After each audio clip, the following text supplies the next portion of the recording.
Loft 100 Studios, the Big Biz Show, our affiliates, and our hosts are not registered investment advisors or broker-dealers. Our show hosts make no commitment that the purchase of securities or companies profiled or otherwise mentioned in our programming are suitable or advisable for any person, or that an investment in such securities will be profitable in general. Given the nature of the company's profile and the lack of an active trading market for their securities, investing is highly speculative and carries a high degree of risk.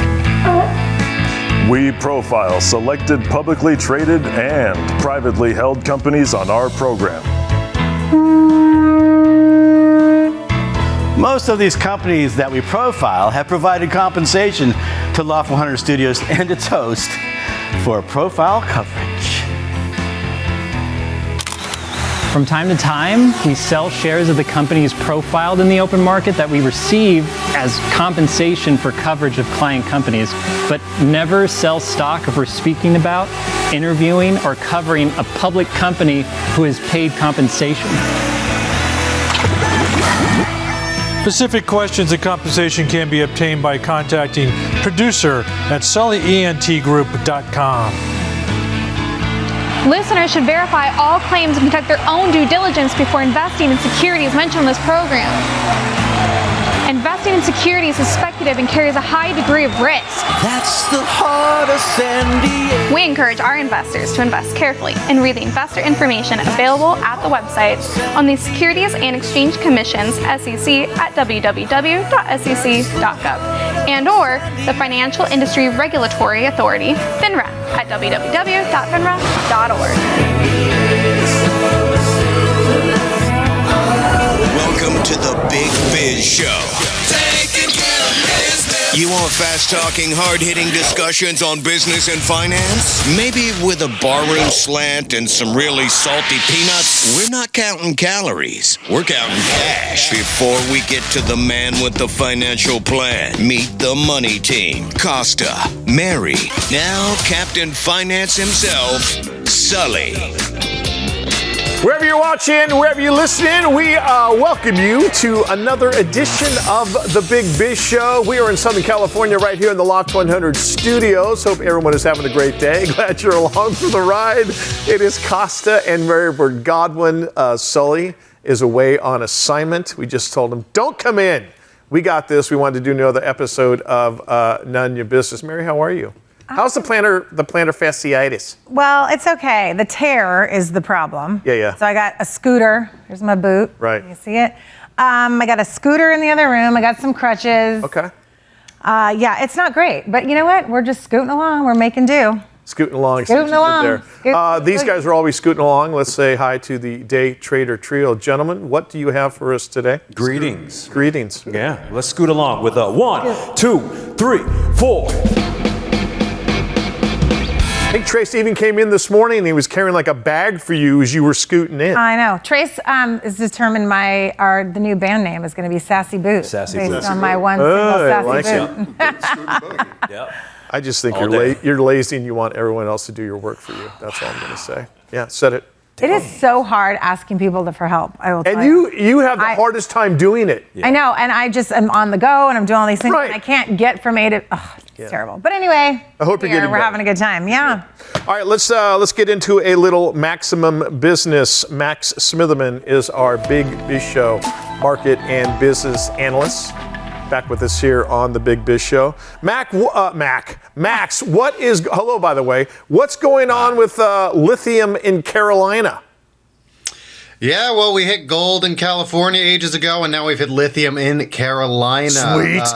The new head of the EPA, Lee Zeldin, has come out and said that we've got a great find up in the Appalachian Mountains. Okay. As a huge deposit of lithium was not only discovered, but has cleared some key permits so that mining operations can begin soon.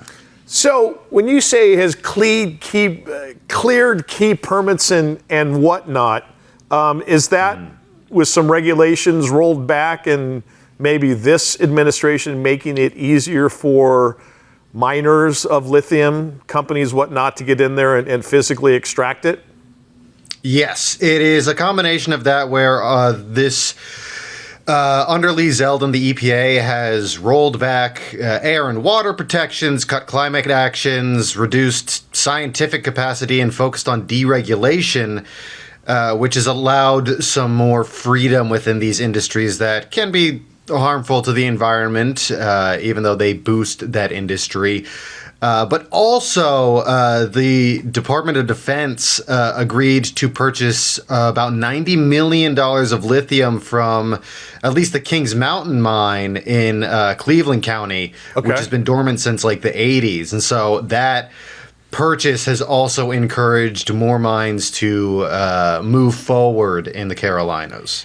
Max, it seems like it's like pros and cons, right? I mean, pro is that it would help reduce our reliance on China and other countries probably for this, for lithium. But then also, I'm just wondering what the locals are going to think, because the environmental impact in living in this community, because it sounds like people are going to be able to go in and do whatever they need to do and maybe not care so much about the lives that they may be impacting. Yeah, local communities are never really happy about hard rock mining operations, especially with something like lithium, because they'll create, hard rock mining. You blast the heck out of these mountains and dig and drill, and it leads to a lot of toxic runoff and long-term pollution as toxins like arsenic and other heavy metals leak into waterways and into the soil. And not only are they leaking in during mining operations, but even when mining operations cease, it's been a few years since anyone's been blowing things up and digging around. Those toxins are still leaking into the waterways, still polluting the environment, which leads to a lot of issues. So is there a way, I feel like this is probably the thing that we've all been trying to accomplish, which is to be able to continue to do it because it's a good thing for the country, but then does it just take a longer time in order to do it by regulation and so you're not impacting these communities? Is there a world in which both things can happen, that we're not hurting individuals? I think that there's a world where you can find a balance of speed and mitigating environmental impacts. It just depends on what the priorities of the administration and of the regulations are. And right now they're focused a lot on speed and, we'll deal with the environmental impacts down the line, sort of kicking the can down the road. And it's an interesting conundrum, right? Because lithium is used a lot in batteries. You hear lithium ion batteries a lot, and those are used heavily in renewable energy production. Solar and wind in particular rely a lot on battery storage because they're so unpredictable or uncontrollable on when you're going to get that output. So you need the lithium to keep the renewables going, which helps the environment, but then the mining of the lithium hurts the environment. It's a whole messy web of pros and cons. It's a double-edged sword. It's, you put the companies in between a rock and a hard place. It's good for the country, but it's bad for the people who live there. And 100 years from now, you got a bunch of giant, freak, two-headed kids running around North Carolina because of the lithium mine. And you're like, oh, well, we never saw that coming. Max, always appreciate it, brother. Max Smitherman, Maximum Business. You only get it right here on The Big Biz Show. All right, we've got a big show coming your way today. Do not go anywhere. Back after this.